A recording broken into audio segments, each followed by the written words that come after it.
This performance, this art, and connecting with communities, pedagogy, people, place, all this can happen only if you can connect, if you can touch people.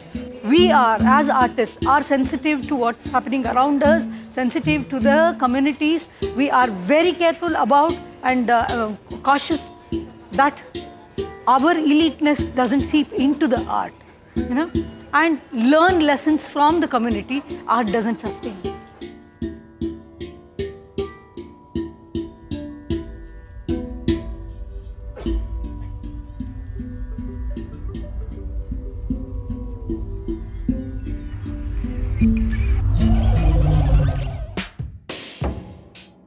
Festival of Stories 8 is called Questions to Cities, and it's a culmination of 3 years of work where we've been working with San Francisco artists and Bangalore artists, because San Francisco and Bangalore share a sister city relationship.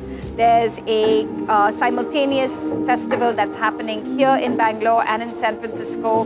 One of the groups, Data Print, presented here at the Metro Station and also at the San Jose Tech Museum. And another group who we've collaborated with is presenting at the Asian Art Museum today.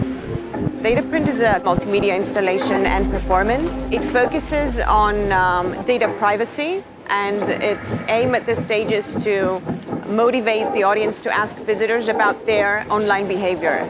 We wanted something that was almost kind of oblivious and would let you in and let you see a little bit more than the average company would, and that obliviousness came with a sense of humor to it. But humor is very cultural, it's very specific because it's all about exaggeration and knowing what to exaggerate. So a lot of our actors and dancers who are familiar with the culture here have been helping us translate not just the language but the sense of humor too. These two cities, San Francisco and Bangalore, have a huge effect on each other that is almost invisible. People don't realize it. So how do we make this visible? And what is it that we think about when we think about sister cities?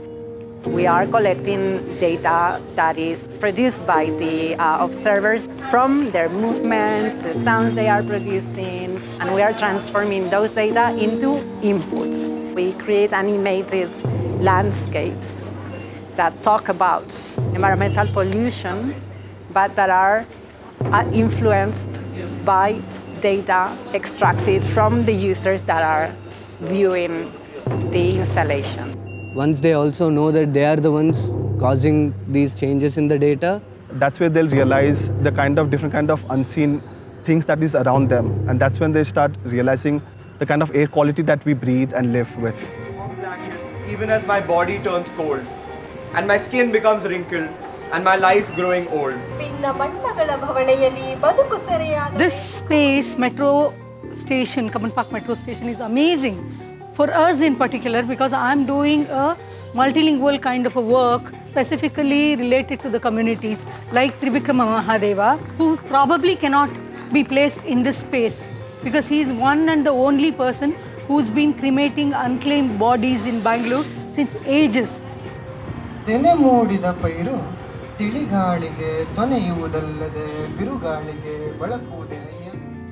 There's all this tension about Bangalore being a world-class city. Bangalore wants to be like San Francisco. Bangalore wants to be like Singapore. Bangalore wants to be like every other city but Bangalore.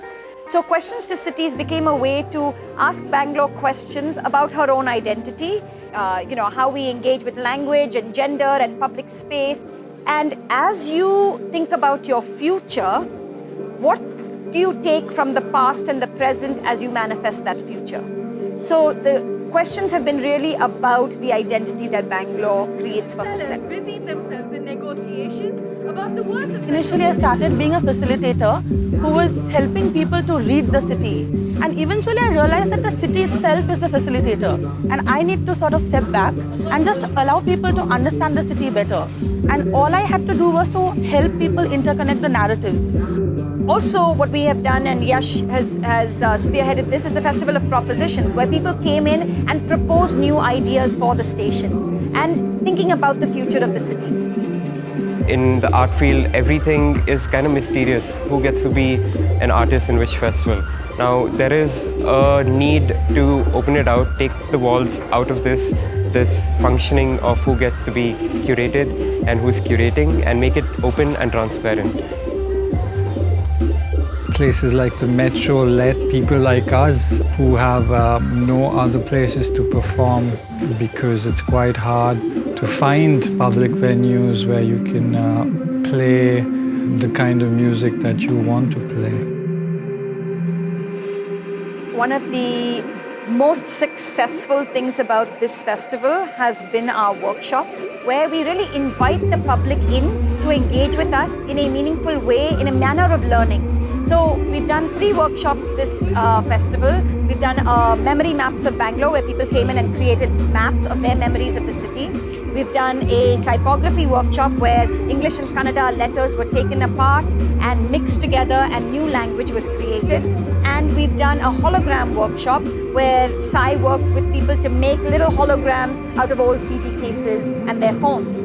These workshops also tie into the themes of the past, the present and the future of the city. And what they did was that they became interactive spaces where people, the general public, came in and learned.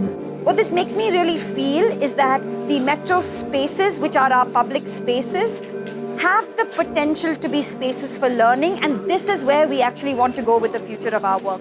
This space of public pedagogy and creative practice is really a new direction for the way the city can have a more fluid relationship with the people that live in it, and that relationship itself is a learning relationship.